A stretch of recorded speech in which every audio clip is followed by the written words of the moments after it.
My fiancé is a reincarnated man. Yesterday, I overheard him telling his mother that I am the only child of the King of Li, lost among the common people, and he plans to have his white moonlight replace me to claim kinship. To this end, he feigned illness and refused to get up, bribing the doctor to say that he needed a dose of dragon's blood orchid to sustain his life. This herb grows on Black Dragon Cliff, and it's said that no one has ever come out of there alive.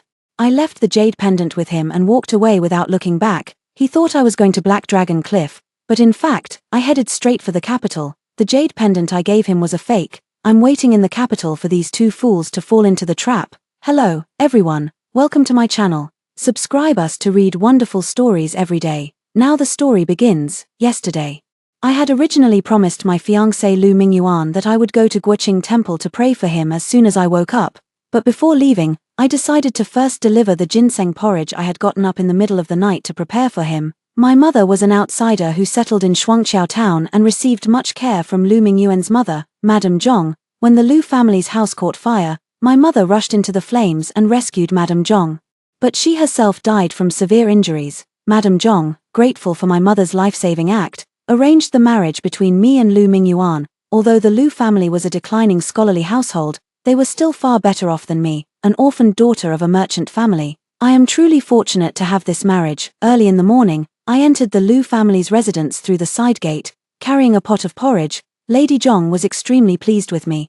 Since my wedding with Lu Mingyuan was approaching, and to make it convenient for me to come and go to care for the seriously ill Lu Mingyuan, she gave me the key to this side gate. This side gate leads directly to Lu Mingyuan's courtyard. Afraid of disturbing him, I tiptoed toward the small kitchen, intending to leave after setting down the ginseng porridge. As I passed by Lu Mingyuan's room, I heard murmuring voices inside, occasionally mixed with Zhong's low growls of frustration.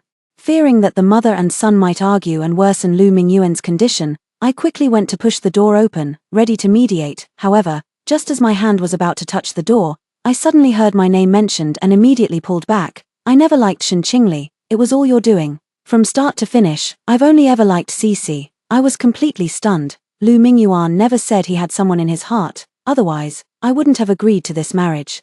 No wonder he was always lukewarm toward me. I thought he was just too bookish and overly concerned with propriety between men and women. Turns out he simply doesn't like me. It would be a lie to say it doesn't hurt. Throughout the age of budding affection, Lu Mingyuan was my only fantasy. I imagined watching the clouds roll by with him, grinding ink and writing together, listening to music while sipping tea, and even raising children together. I just never imagined that he had someone else in his heart, that he didn't like me. My chest felt as if pierced by 1,000 needles, the dense, sharp pain making it hard to breathe. In the room, Lady Zhong was furious, her voice instantly rising. I think you've lost your mind. Liu Cici is a courtesan from a brothel. What is there to like about her? Lu Mingyuan, Cici only sells her art, not her body. Lady Zhong, how clean can a woman from such a place be? How can she compare to Qingli? In short, as long as I can still breathe, Liu Cici will never set foot in the Lu family's door. Oh, so she's a courtesan. Although I never expected Lu Mingyuan to fall in love with me before marriage, I never imagined that in his eyes, I would be less worthy than a courtesan. I turned to leave when I suddenly heard Lu Mingyuan soften his voice and say, "Mother, what if Cici is a princess who has fallen into common life? Would you still approve of our marriage?" Without hesitation, Madame Zhong replied, "Why even ask? Marrying a princess would be a stroke of incredible luck for the Lu family, a blessing from our ancestors." Lu Mingyuan was utterly pleased with himself and revealed everything. "Mother, don't be shocked when I tell you this. I'm actually reborn. Let me tell you. Shen Qingli is the only child of Prince Li who was lost among the common people. She has a jade pendant, and as long as Cici takes that pendant to the capital to find Prince Li, he will definitely recognize her as his daughter. Then why don't you just marry Qingli?" Lady Zhong asked, puzzled. Lu Mingyuan, I can't. In my past life, I married her and was constantly lectured by her father, enduring a lifetime of humiliation. Given a second chance, I will only marry my beloved Cici. Mother, please don't push me into the fire pit again. Hearing that her son had suffered in his past life, Lady Zhong no longer insisted on him marrying me. Instead, she began to worry for Liu Cici. "But if you let Liu Cici take Qingli's jade pendant to claim kinship, aren't you afraid Qingli will expose her once she finds out?" Lu Mingyuan smiled triumphantly. "That's exactly why I need to pretend to be sick. You rascal, you were actually faking it." Zhong's voice scolded her son from inside the room. "How dare you even deceive your own mother?" Lu Mingyuan quickly apologized. "If I couldn't fool you, how could I possibly fool Shen Qingli? She's a sharp one, Zhong let out a sigh. Then tell me, why did you pretend to be sick? Lu Mingyuan, of course, it was to lure Shen Qingli to Black Dragon Cliff, Madame Zhong gasped. No one has ever come out of that place alive. Isn't that a bit too cruel? After all, her mother once saved me. How about we set a trap to ruin her virtue and then push her to hang herself? At least leaving her body intact would be a way to repay her mother. I nearly gritted my teeth to dust, holding back the urge to burst in and curse at them. Lu Mingyuan, no, it'd be such bad luck to have her die at home. That 3-courtyard house of hers could still fetch a good price. Madame Zhong agreed. Alright then, I'll follow your plan. You'll need to act convincingly, and I'll arrange for the doctor to exaggerate the severity of the situation.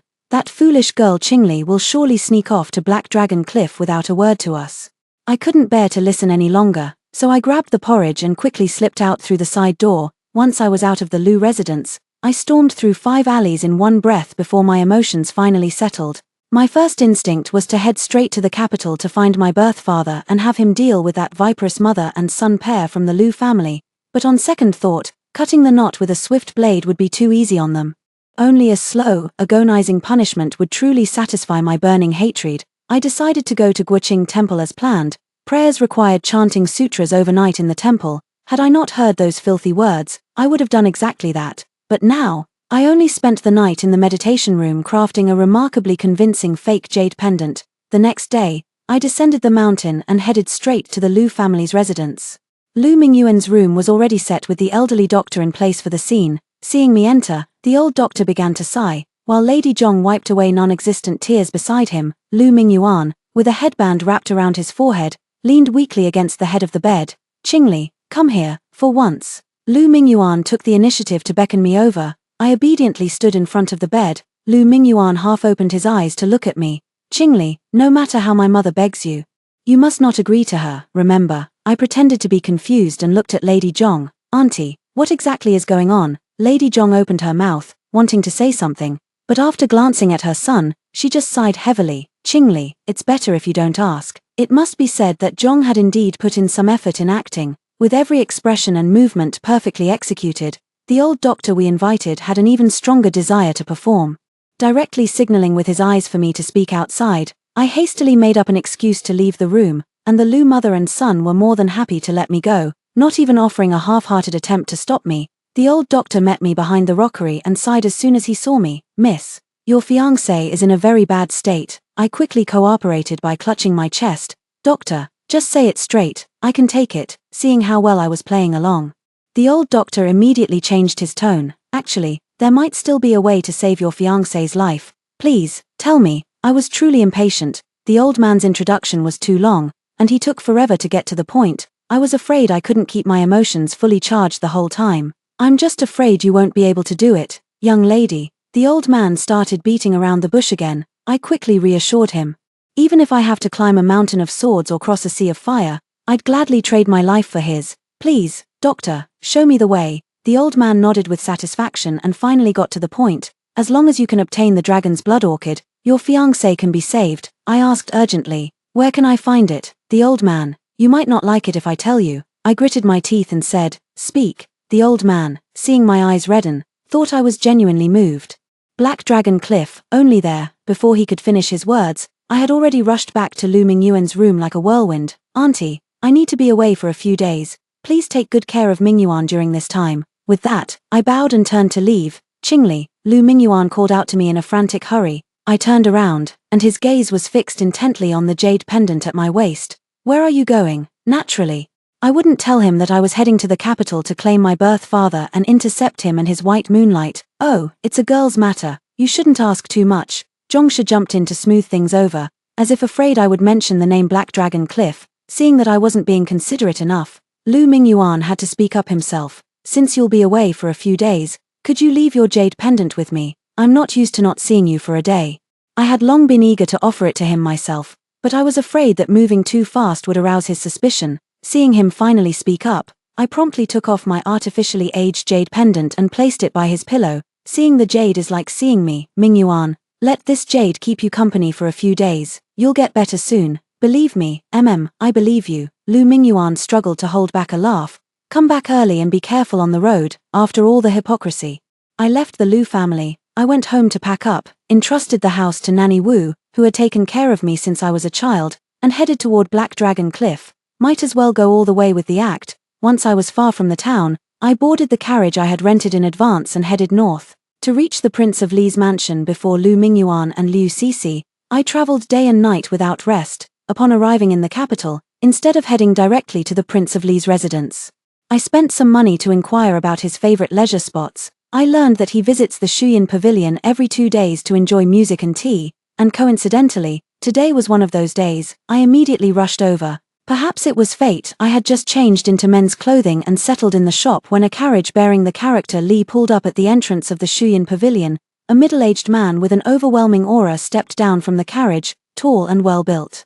With regular features, he remained strikingly handsome even in middle age. However, a deep furrow between his brows formed a distinct character, making him appear unapproachable. The shop owner and the waiter immediately rushed over, bowing and scraping as they addressed him as Your Highness. I sat quietly, and after confirming he had entered the private room, I slowly made my way over. 2 guards blocked me with their swords, preventing me from getting closer.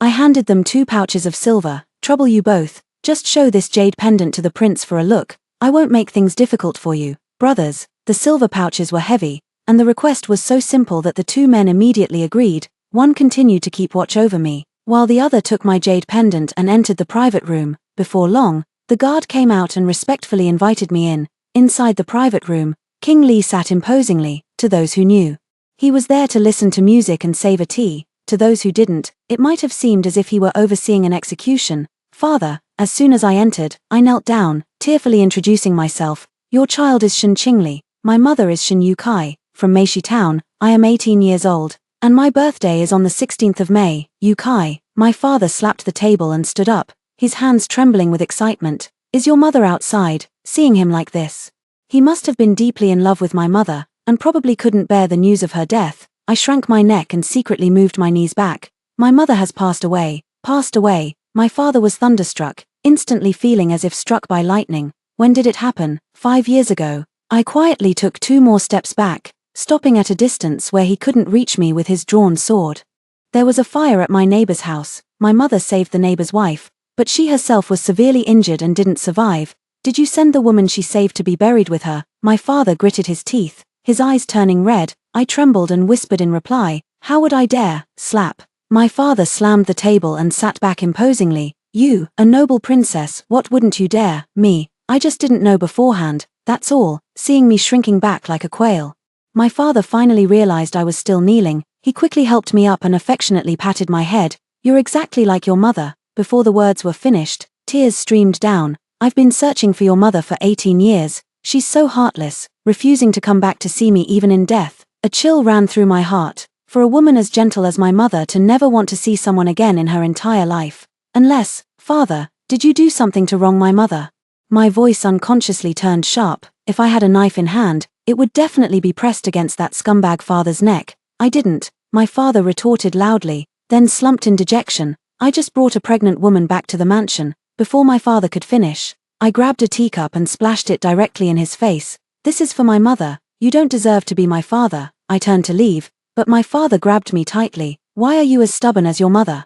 Can't you just listen to your father properly? I shook off his hand and sat down boldly, imitating his posture. Fine, speak. My father sighed heavily, humbly poured me a cup of tea, and pushed it toward me. General Qin died saving my life. His widow was pregnant and had no other relatives. I couldn't just abandon her. I thought it was just a matter of adding 2 more mouths to feed. The manor could certainly afford it, so I brought them back with me. And then, every time you were with my mother, that woman would complain of stomachaches, headaches, chest pains, toothaches, basically every kind of pain, and she'd send for you, day or night. Right, I demanded sharply. My father nodded blankly. How did you know? Did your mother tell you? I rolled my eyes at him. In your dreams? My mother has never mentioned you. My father's shoulders slumped immediately, and he kept wiping away his tears. After your mother passed away, I realized how foolish I was.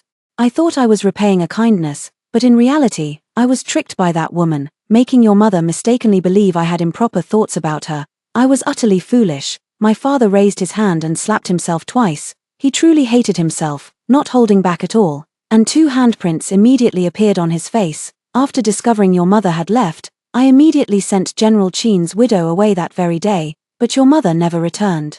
Go to her grave when you have time and apologize to her in person. Whether she forgives you or not is up to her." I sighed, too tired to comfort him. "Besides reconnecting with you today, I also have something important to ask for your help with." My father immediately wiped his tears with his sleeve. "Don't worry, I will help you to the end." Don't even mention that you are my father." My father grew anxious. "I may have wronged your mother, but you are my only child, you cannot deny me."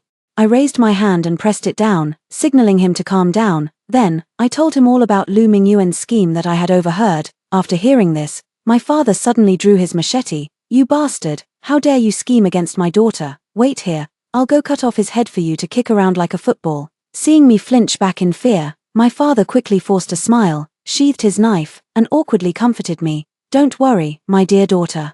When they come pretending to be you, I'll cut them down one by one for you to see." "Don't." I quickly made a stopping gesture. "Not only can you not kill her, but you must also subtly acknowledge that Liu Cixi." My father was taken aback for a moment, then suddenly grinned slyly. "My dear daughter, trying to catch a turtle in a jar." "Exactly," I whispered, outlining my rough plan to him. After hearing it, both father and daughter let out a mischievous chuckle together.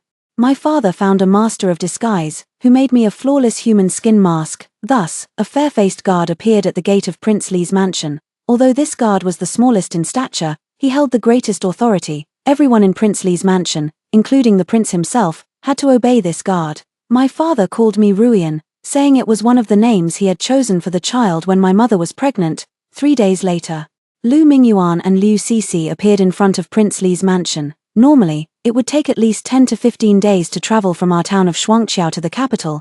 They must have rushed here in a hurry, afraid that delays might bring trouble. As soon as the two appeared, I perked up, having been bored for days. I handed the sunflower seeds I was holding to the nanny who kept feeding me, grabbed the ruler I hadn't let go of these past few days, and stood up. Signaling to the proper guards with my eyes, everyone understood and immediately got into position, ready for action. Lu Mingyuan took a chicken feather as a command arrow, strutting over with an air of arrogance, and shouted at us, "Hey, you lot! Go quickly and inform Prince Li that his own daughter has come to acknowledge her kinship." As soon as he finished speaking, I picked up the ruler and struck him hard across the face. "What do you think you are? How dare you come to Prince Li's mansion and start giving orders?" I then backhanded him across the other cheek and kicked him in the groin. "Idiot, do you have any idea how many fools come here every year claiming to be relatives? This time it's really true." Lu Mingyuan clutched his groin, gasping in pain but still managing to point at Liu Cixi, who had long since hidden behind the hitching post. "She really is Prince Li's biological daughter." I gave a slight nod.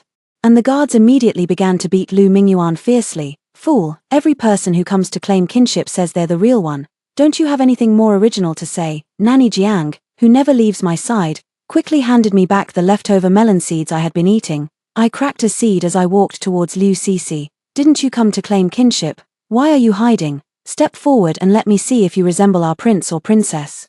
Liu Cixi stepped out from behind the hitching post, trying to overpower me with her imposing manner. "How dare you? How dare you not kneel when you see this princess?" I kicked out, and she stumbled to the side, her temple hitting the hitching post, immediately breaking the skin and drawing blood. Liu Cixi reached up and touched the blood.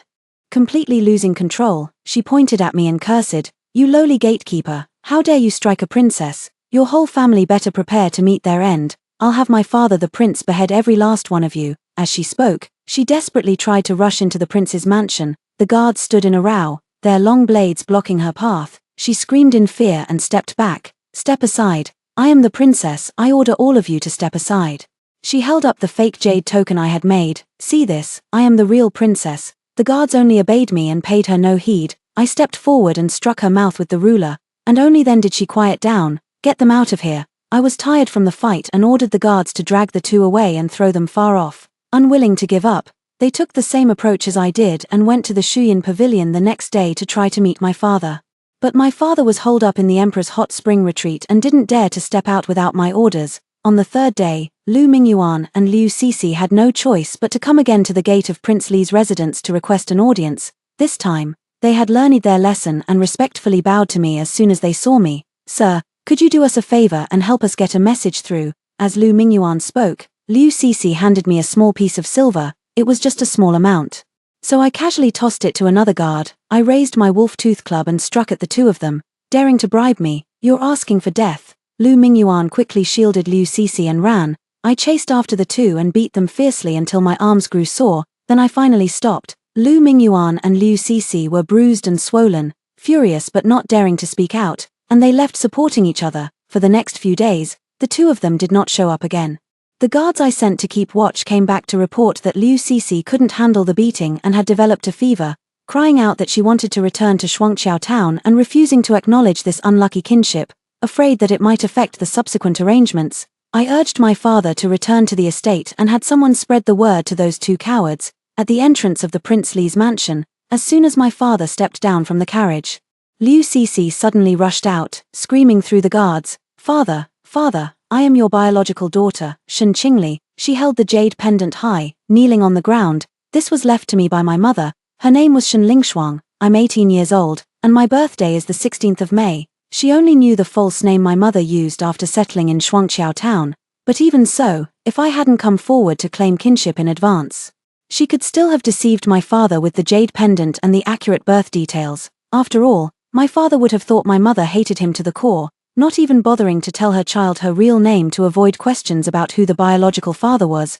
My father and I exchanged a knowing glance, both seeing the excitement of a catch in each other's eyes. My father walked over, picked up the jade pendant in Liu Cixi's hand, glanced at it, then turned to give me a look of disdain. "This is what you call lifelike? It's a piece of crap." I widened my eyes slightly. "The original piece you made yourself is a piece of crap." My father, knowing he was in the wrong, turned back, cleared his throat, and asked Liu Cixi, "What did you say your name was just now?" Liu Cixi was beaten several times before finally meeting my living father. Overwhelmed with emotion, she burst into tears and said, "My name is Qingli." I temporarily went by my mother's surname, Shen, before, changed the name. My father frowned impatiently. I shot him a warning look to stay in character, and he reluctantly softened his tone. "What I mean is, since you've come to acknowledge your family ties, you should take my surname.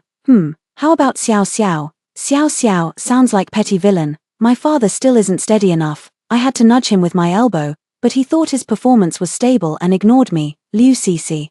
"Of course," agreed. "Thank you, father. I like the name Xiao Xiao, but mother used to call me Cixi when she was alive. I hope you can call me that too. I'm sure mother would be pleased." Wow, she's pulling the moral card now. Too bad my father has no morals. He waved his hand impatiently. "Your mother is so meddlesome. I'll call you whatever I like, whether she likes it or not." The your mother he referred to was, of course, Liu Cixi's birth mother.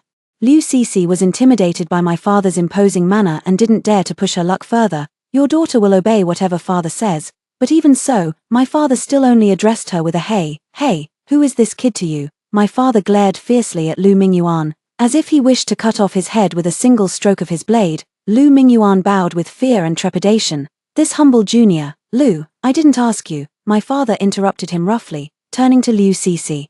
"You speak." Liu Cixi shyly presented the marriage certificate. "Father, he is my fiancé, Lu Mingyuan." My father snatched the marriage certificate and tore it to pieces in a few swift motions. "This marriage wasn't approved by me, so it doesn't count." Then he kicked Lu Mingyuan to the ground. "Take a good look at yourself. How dare you even dream of marrying my daughter?" "Pa!" Liu Cixi rushed forward, trying to help Lu Mingyuan up. I gave the guards a signal, and they immediately stepped in to block Liu Cixi, preventing her from getting close to Lu Mingyuan. "Hey, you are my daughter, Xiao Yang, a noble princess. How can you be seen pulling and tugging with a lowly man? What kind of behavior is this?" My father glared at Liu Cixi, his beard bristling with anger. "Guards, take the princess inside and attend to her properly. Have the matrons teach her how to behave like a proper princess." Two strong matrons immediately came over and dragged Liu Cixi into the mansion, half pulling and half carrying her. Lu Mingyuan was dumbfounded and kept kowtowing to my father. "I beg for your mercy, Prince Li. Cixi and I have been deeply in love for years, and we have already consummated our relationship on the way to the capital. I beg you to grant us your blessing." "Unlucky wretch. How dare you lay a hand on my daughter?" My father drew his sword and charged at Lu Mingyuan, frightened. I quickly grabbed his arm, twisting it desperately, and whispered a warning, "Don't go crazy." My father snapped back to his senses and reluctantly sheathed his sword. "Forget it. Let's settle this kid in the side courtyard first." Liu Cixi was assigned to the small side courtyard where the late General Qin's widow had previously lived. She was very dissatisfied and said she would ask my father to exchange it for a larger courtyard. The matron ignored her, tossed her 2 sets of spare clothes, and left without even assigning her a maid. Liu Cixi refused to accept this and wanted to go find my father to argue her case, but as soon as she reached the gate, She was stopped by the guards and not allowed to leave. She scolded the guard, accusing him of disrespecting his superior. The guard replied expressionlessly, "King Li has not yet verified your identity. You are not the princess yet." Liu Sisi had no choice but to wait idly. I ordered that she be given only a cup of water and one steamed bun each day. After being left out for 3 days, Liu Sisi couldn't stand it anymore and slit her wrist to force the guards to bring her to see my father. The guards had no choice but to bring her. My father scolded her, "Your body is a gift from your parents. How dare you cut your own hand without my permission? Someone, bandage her up and then give her 20 strokes of the rod." "No, father, I was wrong, please spare me." No matter how Liu Sisi begged for mercy, the 20 strokes were still delivered thoroughly. After that, Liu Sisi lay in bed for a full half-month before she could barely manage to walk.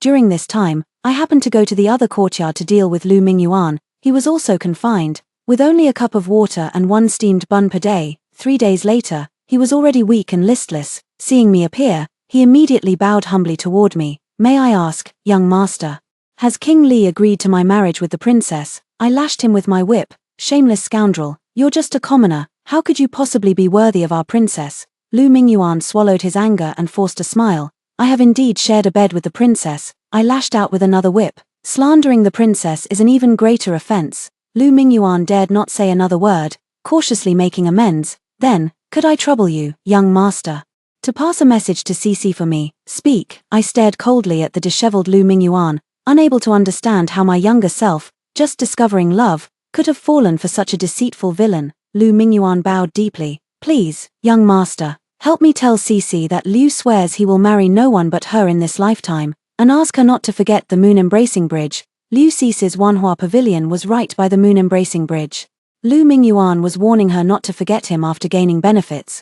"All right, I'll definitely pass on your message." I walked a long way, and Lu Mingyuan was still bowing, not daring to straighten up. I did deliver the message to him, but it was of no damn use. Because I planned to send Liu Sisi to the palace to broaden her horizons, I had someone dress Liu Sisi up, and my father took her to the palace for the evening banquet. The emperor and empress both knew Liu Sisi was an imposter. But compared to my father, their acting was incredibly smooth. The emperor rewarded Liu Sisi with many valuable items on the spot, and the empress said she would host a separate banquet to formally recognize her. A sudden windfall of wealth descended upon Liu Sisi, completely disorienting her, making her forget the scoundrel by the moon-embracing bridge entirely. A few days later, the family recognition banquet was held at the prince's mansion, with the empress herself in attendance.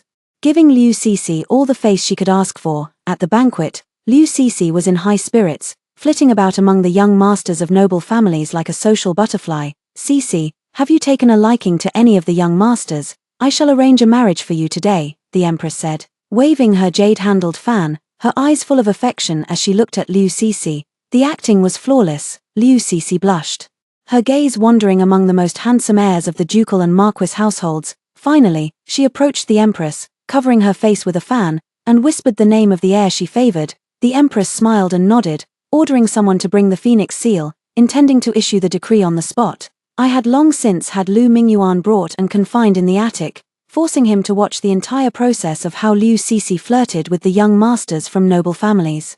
Lu Mingyuan's face was ashen, the veins in his neck and temples bulging. Seeing that the timing was about right, I had him released. As soon as he was out, he risked the danger of being beheaded by kneeling before the empress. "I beg your majesty to see the truth. Sisi and I have long been engaged, and she is already." He hadn't even finished speaking when Liu Sisi slapped him across the face. This action was rather unexpected to me. After being struck, Lu Mingyuan stared blankly at Liu Sisi. "Sisi, you hit me, don't call me so affectionately." Liu Sisi stepped back and knelt before the empress as well. "Your majesty, this man is a shameless scoundrel. My mother died saving his mother, and when I was left an orphan, they forced me to become engaged to this despicable man, threatening not to allow my mother to be buried in the family cemetery otherwise." Liu Sisi, in his desperation, Lu Mingyuan blurted out Liu Sisi's real name. Liu Sisi seemed to have been prepared all along, not even batting an eyelid. "Your Highness, you see, this is how he threatens me. Liu Sisi is a courtesan from the town's pleasure house." Lu Mingyuan threatened that if I dared to break off our engagement after acknowledging my true identity, he would slander me as a fake princess and rally everyone in town to label me as that courtesan. How dare you? The empress, after all, was someone who had weathered many storms, while I was still stunned by Liu Sisi's sudden twist. She immediately unleashed her imperial authority, To bully the princess to such an extent, this is nothing short of defying the imperial court. As soon as Lu Mingyuan heard this, he knew disaster was imminent. In a frantic panic, he cried out in protest, "Cece, I was wrong, I should have known my place. The gap between us is as vast as the clouds and the mud. I never should have overreached. But I truly didn't do what you're accusing me of. I beg your majesty to see the truth." The empress glanced at me, and I shook my head slightly, signaling her to spare Lu Mingyuan for now. The empress went along with it and sighed, "Forget it, I'm old now and won't meddle in the grudges and grievances of you young people." Seeing that the empress seemed inclined to let Lu Mingyuan off, Liu Cece grew anxious and said, "Your majesty, this man cannot be spared." Lu Mingyuan glared at Liu Cece resentfully, hardly believing his ears. "Her majesty has already said she won't interfere." "Princess, please watch your words," I whispered a reminder beside Liu Cece. She had been intimidated by my previous strikes and knew I was the most favored guard before the fierce king. Seeing that I had spoken up, she dared not continue pressing the empress to take Lu Mingyuan's life. But she was clearly impatient for results, and when she spoke again, it was to urge the empress to continue the unfinished decree. The queen and I exchanged a glance, tacitly avoiding each other's eyes. She whispered a few words to the eunuch from the document office who followed her, and he immediately wrote a few lines on the imperial decree. Then, the queen personally affixed the phoenix seal. Once the decree was drafted, the managing eunuch announced it on the spot. "By the grace of the Empress Dowager, it is decreed that Xiao Xiao, daughter of Prince Jing Xiaoyang, known for her intelligence and virtue, and Qin Huai, son of the late General Zhenbei, Duke Qin, a descendant of loyalty and bravery, are a match made in heaven. Their marriage is hereby ordained. All ceremonial matters shall be handled by the Ministry of Rites and the Imperial Astronomical Bureau in accordance with the regulations, so it is decreed.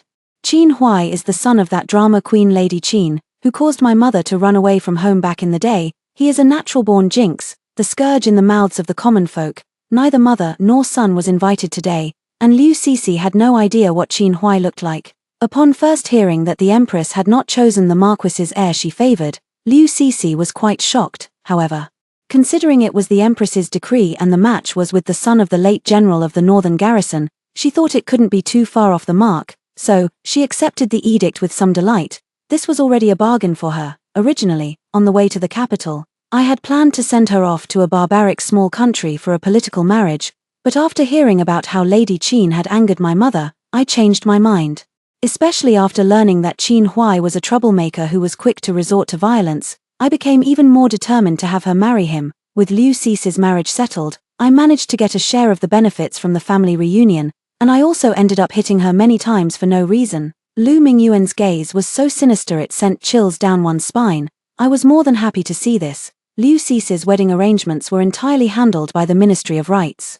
The Imperial Astronomy Bureau and the Ministry of Internal Affairs. All she had to do was eat, drink, and enjoy herself while waiting for the Qin family to come and fetch her. On the day of her wedding, the Master of Disguise gave me another face. I went to the Qin family as the dowry maid, accompanying the queen. During the wedding ceremony, everything proceeded normally because the royal family was present, but on the wedding night, the Qin household was thrown into chaos.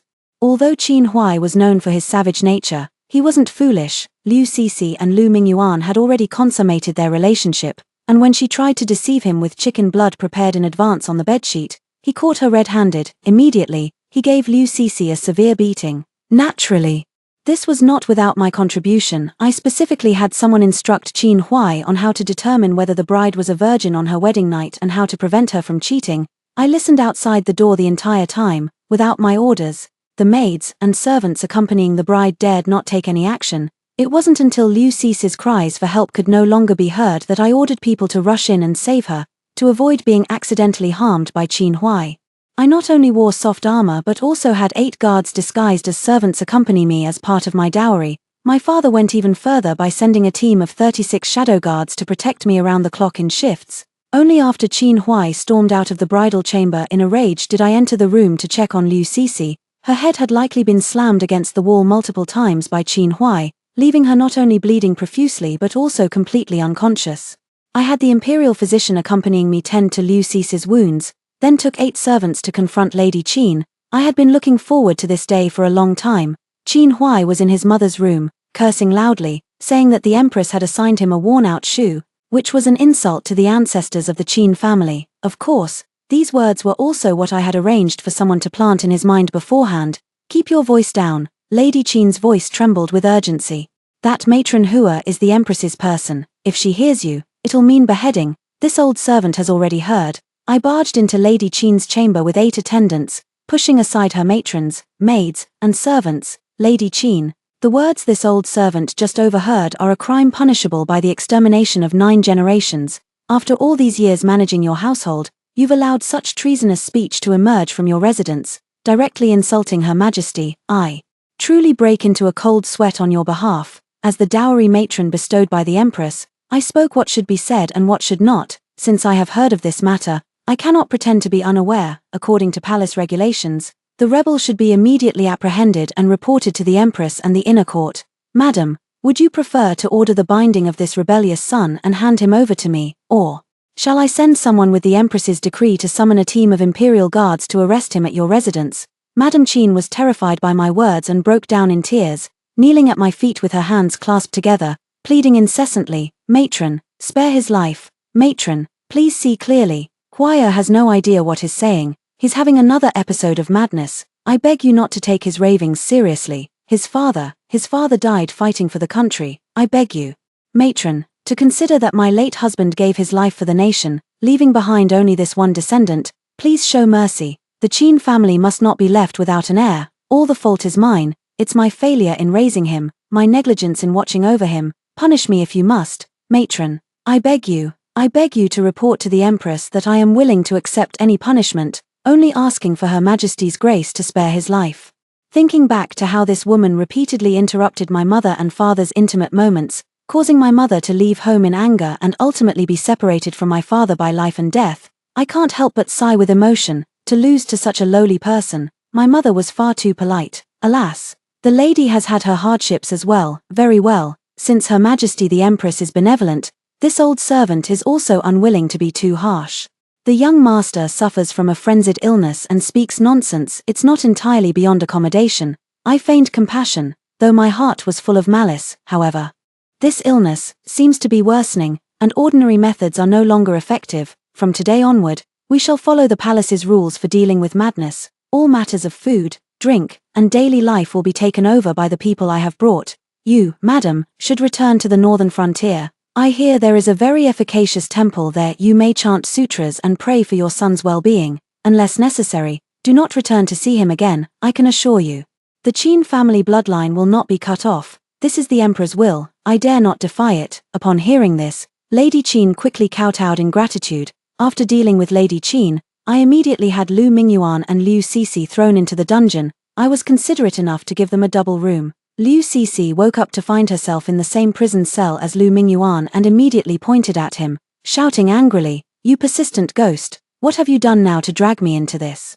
Lu Mingyuan had long wanted to hit her, but he held back because she had been unconscious, thinking there was no point in whipping a corpse. Now, with Liu Cixi pointing at his nose and cursing him, how could he possibly hold back? He raised his hand and slapped her twice. Liu Cixi was struck so hard that she crashed into the wall, and having just regained consciousness, she fainted once again. Still disguised as Granny Hua, I led my people into the cell, restrained Lu Mingyuan, and had someone splash water on Liu Cixi to wake her up. When Liu Cixi opened her eyes, I smiled and asked the two of them, "Do you know why you're in prison?" Liu Cixi muttered, "Isn't it just because I wasn't a virgin? Did the Qin family have to go this far?" She looked up at me pitifully. "Madam Hua, I beg you, please send word to my father and ask him to come rescue me quickly." "Fool," I kicked her to the ground and turned to look at Lu Mingyuan. "And you, why do you think you're in prison?"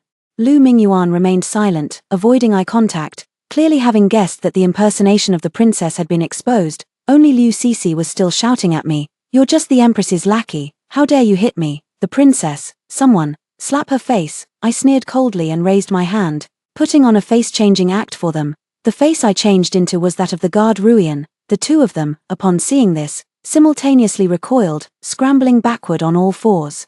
I laughed heartily and raised my hand to change my face once more. This time, I revealed my true appearance. "Shen Qingli," the two exclaimed in unison, then both turned ashen-faced, neither daring to ask me what had happened. Fortunately, I'm a helpful person, so I took the initiative to tell them, surprised, shocked. "Wasn't I supposed to die at Blackwind Cliff? How come I'm standing right here?" "That's right, just as you thought. I, the princess, never went to Blackwind Cliff. Instead, I arrived in the capital before you and reunited with my father first. Lu Mingyuan and Liu Cixi collapsed to the ground together. There's no need for me to say more, they already know what awaits them, but I insist on making them understand clearly why they must die. You two falsely claimed royal kinship, deceived the emperor, and defied the court. Your entire clan shall be executed, and your families beheaded. I let out a sigh, filled with pity. However, if Lady Zhong is willing to hang herself, I, the princess, might consider sparing Lu Xiaoya's life. I wonder if she would be willing. When she is escorted to the capital,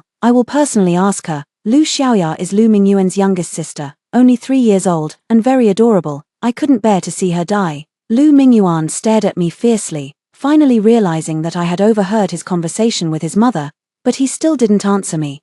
Because he had frightened himself into fainting, as I stepped out of the prison cell, the sunlight stung my eyes. Just as I was about to raise my hand to shield them, a paper parasol suddenly appeared over my head. Turning my head, I saw my father's kind smile, truly worthy of being my own daughter. Well done, of course. I linked arms with my father and strode forward in the sunlight.